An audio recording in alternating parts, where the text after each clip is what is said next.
My name is John Bemelmans Marciano. I'd like to read from my new book, Madeline and the Cats of Rome. From an old house in Paris that was covered with vines, left 12 little girls in 2 straight lines. Their bags were packed, a camera stowed, they were ready to escape the cold. The train it leaves at 9:30. Hurry, hurry, Madeline. Across the Alps, the pace was slow.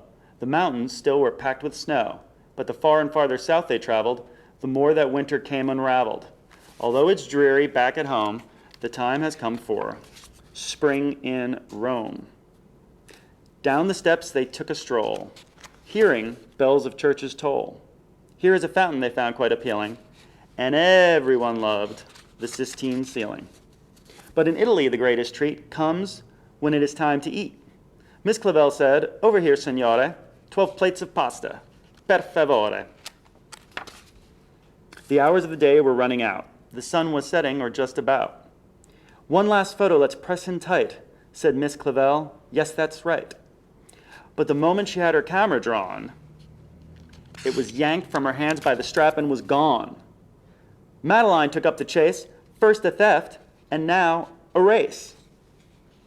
Into the fountain with a splash, through the market in a dash. Across the river they kept the tail, but coming back, they lost the trail. Madeline said, "There is no justice. That little thief completely lost us." Just then, a cat, seeking some affection, arched its back in Madeline's direction.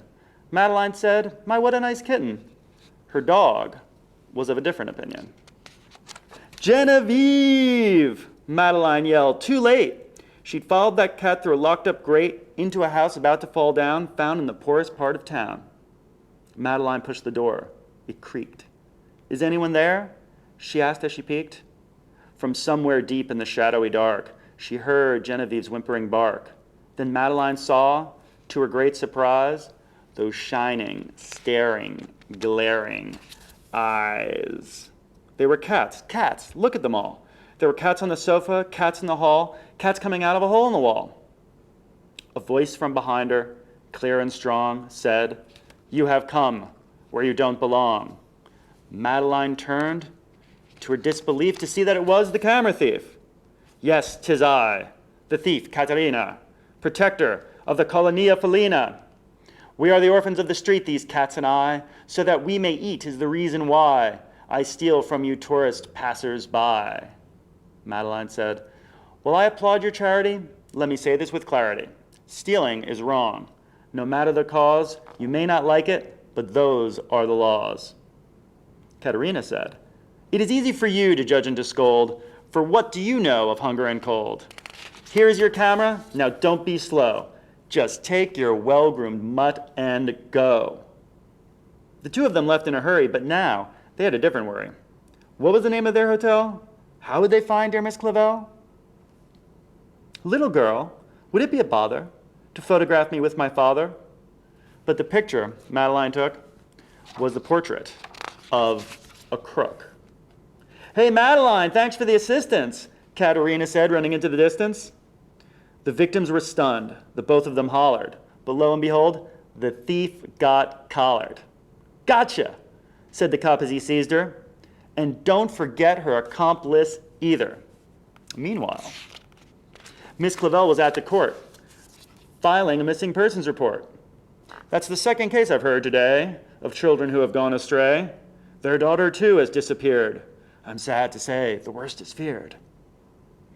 In came 2 criminals, walking slow, their noses sniffling, their heads hung low. What a shameful sign of the times, still so young and turned to crime. "Madeline!" the girls rejoiced, with hugs and cheers and eyes all moist. "Caterina!" the parents cried. "When you missed your dinner, we thought you died." "Dinner? A home? A family?" said Madeline. "You lied to me." "I just wanted to help the cats somehow," Caterina said. "What will happen to them now?" "What's this about some cats I hear?" said Papa. "How many do you have, my dear?" Caterina only made it to 11.